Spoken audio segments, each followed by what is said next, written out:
Proper nouns. Good morning everyone. Today we are going to discuss about the definition and the categories of the proper noun.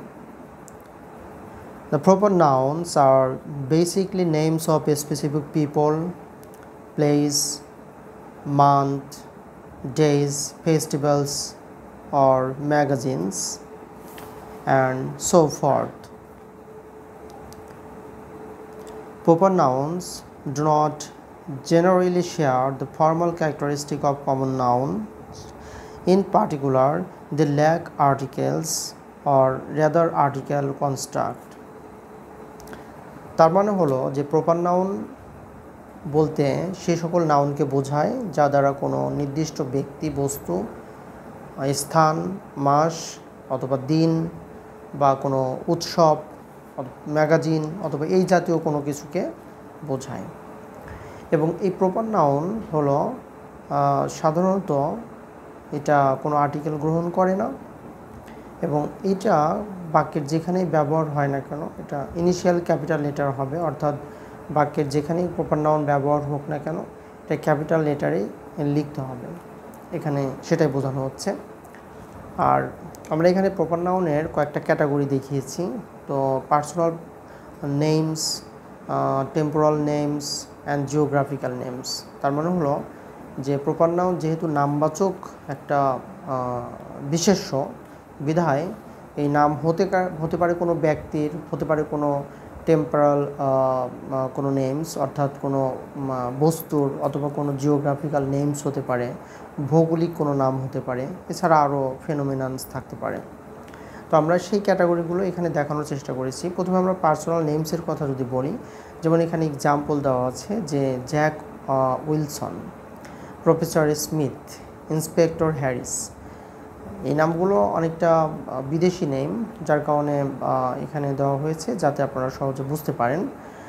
তো আমরা এখানে নেমের ব্যাপারে একটা বিষয় বলি যে first name, second name, middle name, nick name, মানে এরকম অনেক রকমের নাম আছে না। যেমন জ্যাক উইলসন, এখানে জ্যাকটা হচ্ছে first name, Wilson second name. Professor Smith, professor হচ্ছে তার পদবি আর স্মিথটা হচ্ছে তার সেকেন্ড নেম। তো এভাবে আপনার পদবি, উপাধি অথবা আপনার ফার্স্ট নেম বা আপনার বংশগতভাবে দেওয়া কোনো নাম হতে পারে। যেমন আমাদের বাংলাদেশের মানুষেরা বংশগত বিভিন্ন নাম থাকে, কেউ খান, কেউ চৌধুরী, কেউ বা প্রামাণিক, বিভিন্ন নাম থাকতে পারে। তারপর হচ্ছে আপনার কোনো ইনস্টিটিউশন বা সংস্থা থেকে যদি আপনাকে কোনো নাম দিয়ে থাকে, যেমন এখানে ইন্সপেক্টর হ্যারিস, মানে উনি একজন ইন্সপেক্টর, এটা তার অকুপেশন, সো এখানে ওনাকে ইন্সপেক্টর বলা হচ্ছে। তো এভাবে নাম, বিভিন্ন রকমের নাম থাকতে পারে। তো এই নামগুলো আমরা প্রপার নাউন হিসেবেই বিবেচনা করে থাকি। আচ্ছা, দ্বিতীয় যে ক্যাটাগরি সেটা হচ্ছে টেম্পোরাল নেমস। তো টেম্পোরাল নেমসের মধ্যে আমরা দেখতে পাচ্ছি names of festivals, religious periods, অর্থাৎ বিভিন্ন উৎসবের নাম অথবা কোনো ধর্মীয় উৎসবের নাম, এগুলো হচ্ছে টেম্পোরাল নেমসের অন্তর্ভুক্ত। যেমন এখানে আছে ক্রিসমাস ডে, এরপরে ইন্ডিপেন্ডেন্স ডে, এছাড়া আমরা আরও বিভিন্ন রকমের উৎসব আমরা উদযাপন করে থাকি, সেগুলো এই টেম্পোরাল নেমসের অন্তর্ভুক্ত হবে।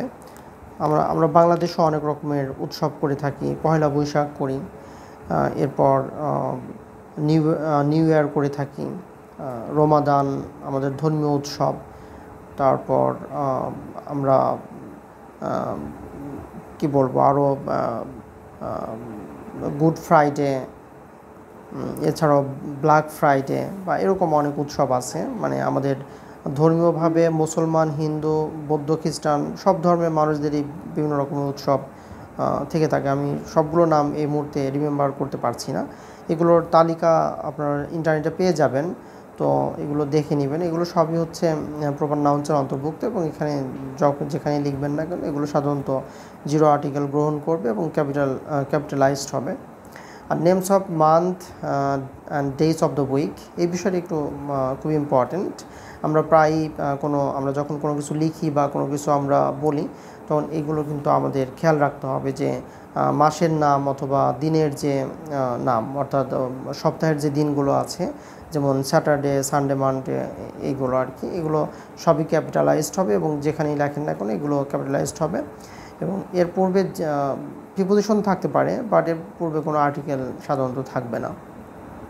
আর মাসের নাম যদি আমরা বলি যে 12টা মাসের নাম আছে, জানুয়ারি, ফেব্রুয়ারি, মার্চ, এপ্রিল, মে, জুন, এগুলো সবই প্রপার নাউন্স এবং এগুলো ক্যাপিটালাইজড হবে, কোনো আর্টিকেল সাধারণত গ্রহণ করবে না। এরপর আমরা আসি জিওগ্রাফিক্যাল নেমস। জিওগ্রাফিক্যাল নেমসের মধ্যে the first one is the names of continents, অর্থাৎ যেমন নর্থ আমেরিকা, ইস্ট এশিয়া, এগুলো হচ্ছে এক একটা প্রদেশ, অর্থাৎ একটা আমেরিকার একটা মানে অঙ্গরাজ্য, সেগুলোকে আমরা কন্টিনেন্টস বলে থাকি। ইন্ডিয়ার অনেকগুলো অঙ্গরাজ্য আছে, ওইদিকে আপনার চায়নার অনেকগুলো অঙ্গরাজ্য আছে। এরপর আপনি আমেরিকাতে গেলে অনেকগুলো অঙ্গরাজ্য পাবেন। তো এইগুলো সবই হলো মানে কন্টিনেন্টস। এই কন্টিনেন্টসগুলো প্রপার নাউন হবে। আবার নেমস অফ কান্ট্রিজ, যে কোনো একটা পূর্ণাঙ্গ স্বাধীন দেশ, যেমন Bangladesh, India, Bhutan, Nepal, China, England, Brazil, Scotland, যাই হোক না কোনো, পৃথিবীতে যত স্বাধীন দেশ আছে সবগুলো স্বাধীন দেশ প্রপার নাউন্স হবে। যতগুলো প্রদেশ আছে সব প্রদেশ স্বাধীন দেশ হবে। এটা সিঙ্গুলার হতে পারে, প্লুরাল হতে পারে। The United states of America, the United kingdom, এগুলো তো plural names of the continents, যার কারণে মানে কান্ট্রিজ। সো এগুলো প্রপার নাউন হয়। এর ভিতরে আরও অনেক মানে আছে, কিছু ব্যতিক্রম আছে যে দেশের নামের পূর্ব দিয়ে হয় যখন সেটা কোনো প্লুরাল নেমস হয়।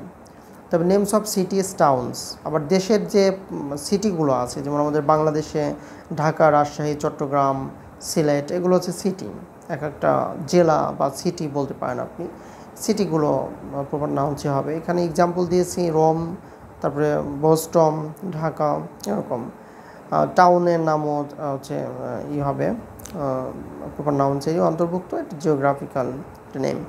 নেমস অফ লেকস, যেরকম যেমন silver lake, lake Michigan, all of these are the proper nouns. And names of mountains, Mount Everest, Mount Blanc, okay, all of these are proper nouns.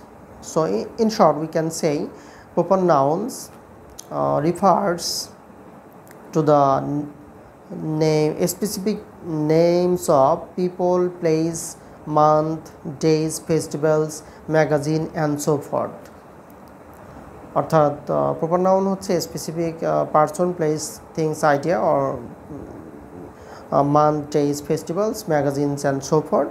এটা it can be personal names, it can B